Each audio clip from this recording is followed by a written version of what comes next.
Assalamualaikum warahmatullahi wabarakatuh. Bismillahirrahmanirrahim.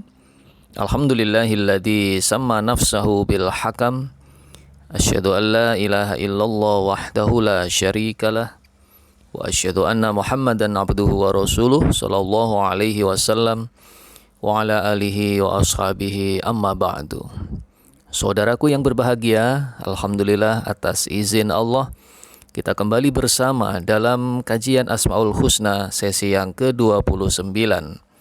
Bismillahirrahmanirrahim. Al-ismu tasi' wal ishrun min asma'illahil husna al-hakam. Yang ke-29 dari Asmaul Husna, dari nama-nama Allah yang indah adalah Al-Hakam, yang maha menghukumi atau yang maha menetapkan hukum pada semua makhluknya. Dalam surah Al-An'am ayat 114 Allah berfirman, yang merupakan perintah Allah agar Nabi Muhammad mengatakan seperti ini kepada orang-orang kafir, afa ghairallahi abtaghi hakaman wa huwallazi anzala ilaikumul kitaba mufassala. Apakah aku harus mencari hakim selain Allah? Artinya, aku tidak mencari hakim selain Allah. Aku tidak mencari hukum selain kepada Allah. Dialah yang menurunkan pada kalian kitab yang terperinci atau Al-Quran.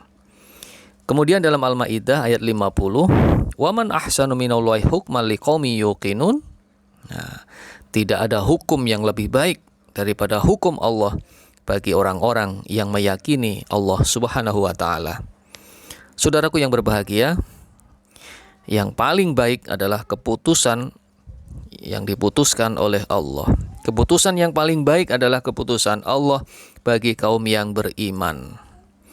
Al-Hakam artinya Allah yang memutuskan hukuman, yang membuat hukum atas makhluknya, yang tidak bisa seorang pun dari makhluknya menolak hukum Allah. Tidak ada seorang pun dari makhluknya yang bisa membatalkan hukum Allah.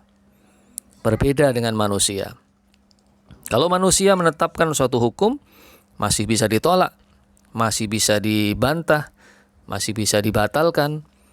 Misalnya kepala daerah atau pemimpin negara atau siapapun di dunia ini, manusia menetapkan hukum, masih bisa ditolak, membutuhkan persetujuan orang lain.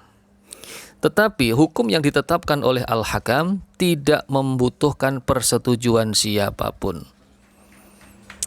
Saudaraku yang berbahagia, termasuk dari hukum Allah contohnya bahwa Allah menciptakan surga untuk orang-orang yang bertakwa kepadanya.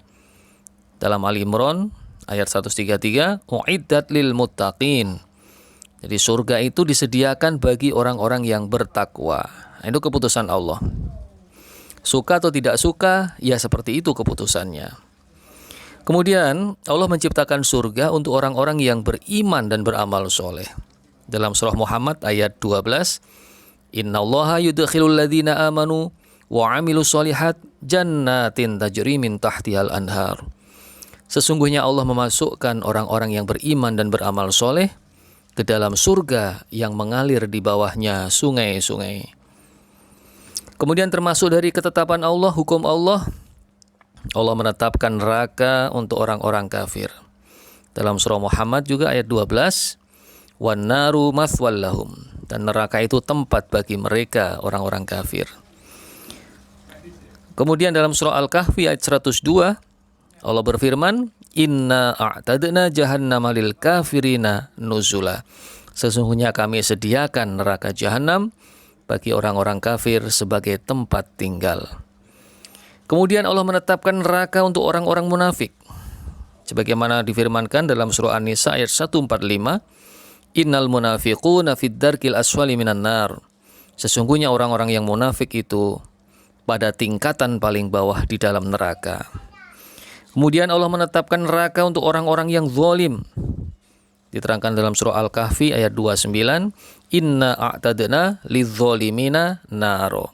Sesungguhnya kami sediakan untuk orang-orang yang zalim itu neraka. Lalu Allah menetapkan neraka untuk orang-orang fasik. Dalam surah At-Taubah ayat 165, Wa ammal ladzina fasaqu fama'wahumun nar. Adapun bagi orang-orang yang fasik, tempat mereka ada di dalam neraka. Kemudian termasuk hukum Allah yang Allah tetapkan, yaitu tentang waris mewaris. Jika orang meninggal dunia, meninggalkan anak laki-laki dan anak perempuan, Allah menetapkan anak laki-laki mendapat 2 bagian dari anak perempuan. Dalam surah An-Nisa ayat 11, yusikumullahu fi auladikum lidzakari mithlu hadzil unthayain.